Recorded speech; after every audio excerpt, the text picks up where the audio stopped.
ignition coil. And a while back I was approached by a buddy of mine about putting together a bracket to mount this coil in a car that he's building. I figured this would be a good little project to get some practice running my mill and learning about machining. I hadn't planned on filming this, but I ended up learning a lot, so much so in fact that I ended up making it twice. And I figured it'd be kind of interesting to show how it turned out and the improvements that I'd make if I had to start all over again. Next up was facing each of the pieces and trimming to a precise length. Now this is where I started going wrong on my first attempt. I figured I'd save some time, and it wasn't really necessary, not square up the parts. That meant that every time I flipped the part around, my relative dimensions would shift a little bit. Not a problematic amount, but enough that at final assembly I wasn't happy with the fitment or the look.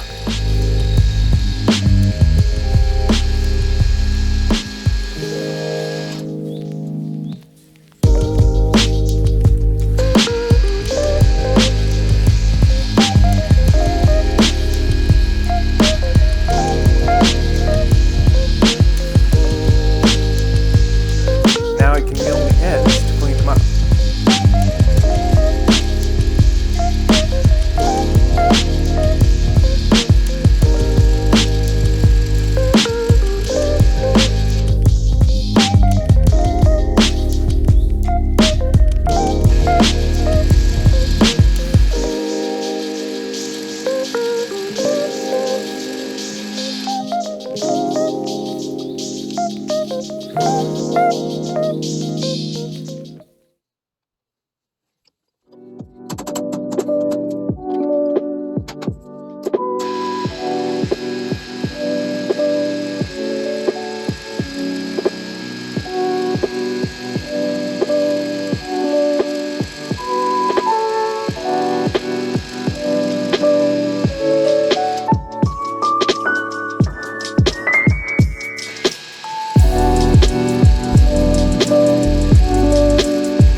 Now that I've got my stock dimension, I can start machining the features in this end piece.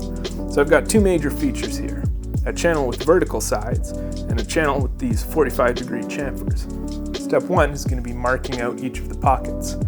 I'm just using some black Sharpie and a scribe to lay out some rough lines that I can work to. Again, overall dimensions aren't really critical here.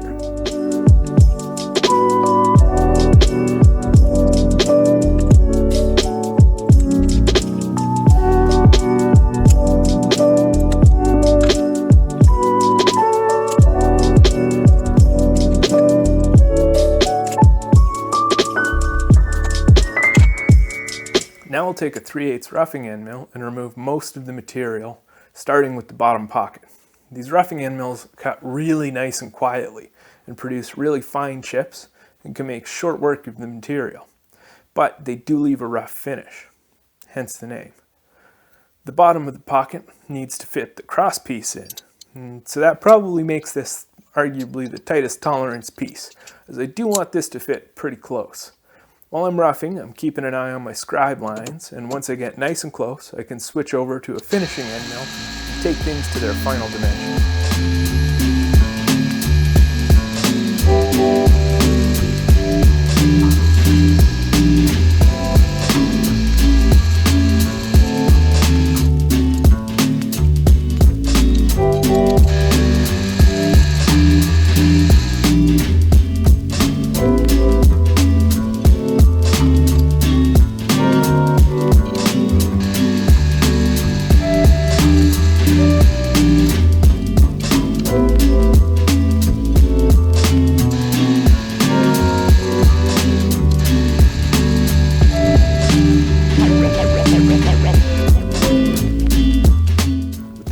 up, I can move on to the chamfer in the front side.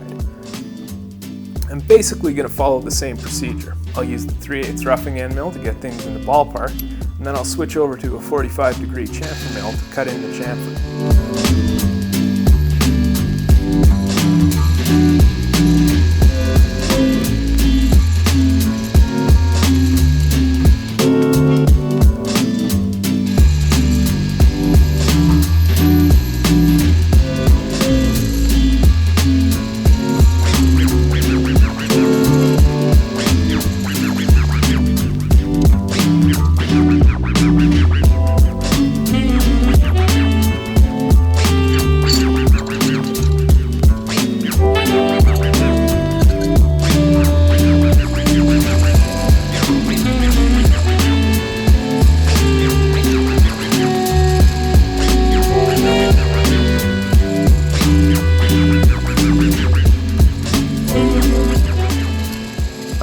That I'm going to cut the same size pocket on each of these. I've set a stop on the left hand of the vise. Now, when I cut the chamfers, I can work towards the stop to cut in the chamfer and set a table stop at my final dimension. Again, this dimension isn't really at all critical as long as I have room to drill and tap for my mounting bolt.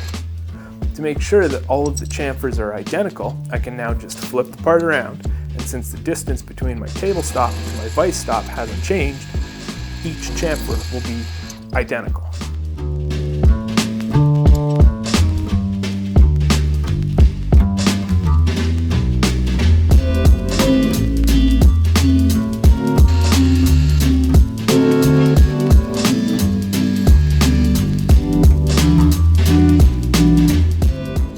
Now I'm going to cut the radii on the end pieces.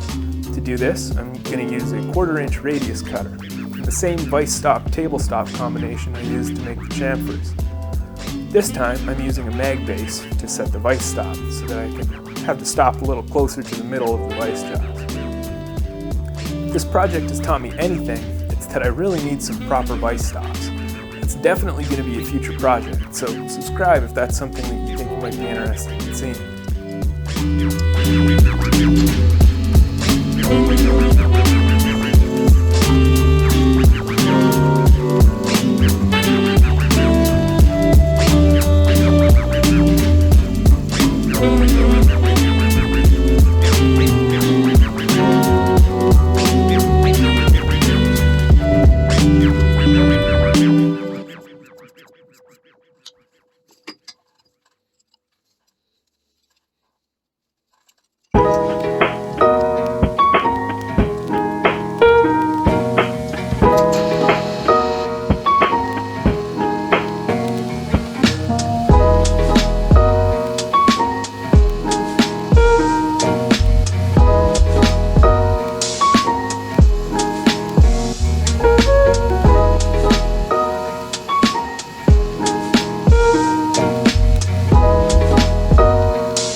Now we're at the point where my first attempt really went ugly.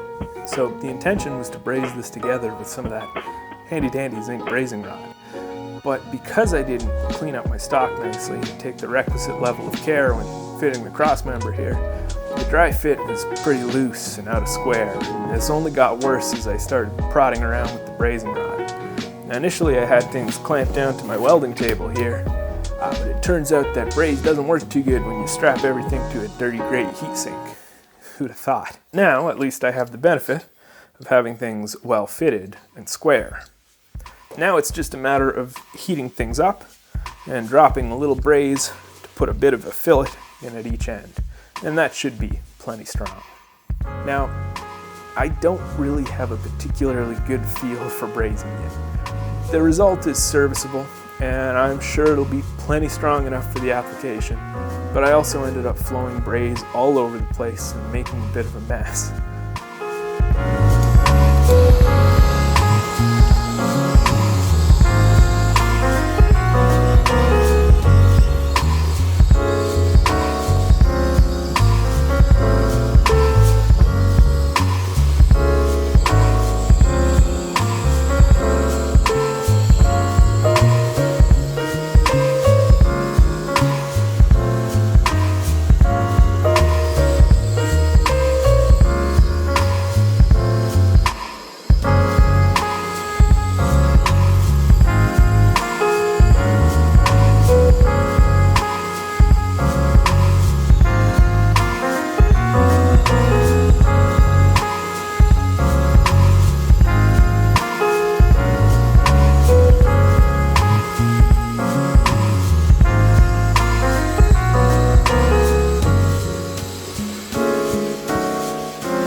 The last step was to go in with a file and clean everything up as best I could, and then hit it with some Scotch-Brite to get it as uniform of a surface finish as I could.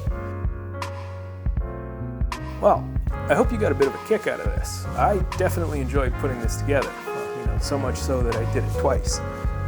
Let me know in the comments if there's anything that you would have done differently. I'm always on the lookout for a new technique that'll make my life a little bit easier.